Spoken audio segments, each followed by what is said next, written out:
तुम्ही best video बनवला, भारी एडिटिंग केली, तरी व्ह्यू फक्त 10-20 येतात.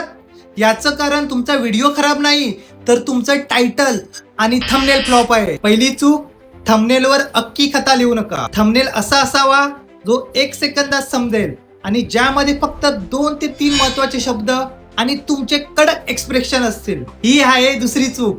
टायटल मध्ये सस्पेन्स ठेवा.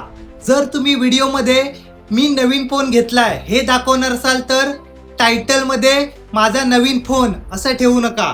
तर हा फोन कोणीच खरेदी करू नका असं काहीतरी वेगळं ठेवा. लक्षात ठेवा, जोपर्यंत लोक क्लिक करणार नाहीत ना तोपर्यंत तुमची मेहनत कोणालाच दिसणार नाही. त्यामुळे व्हिडिओ बनवायच्या आधी थंबनेल डिझाईन नक्की करा. तुम्ही थंबनेल बनवण्यासाठी कोणता ॲप वापरता कमेंटमध्ये नक्की सांगा. आणि अशाच क्रिएटर सिक्रेटसाठी आत्ताच फॉलो करा.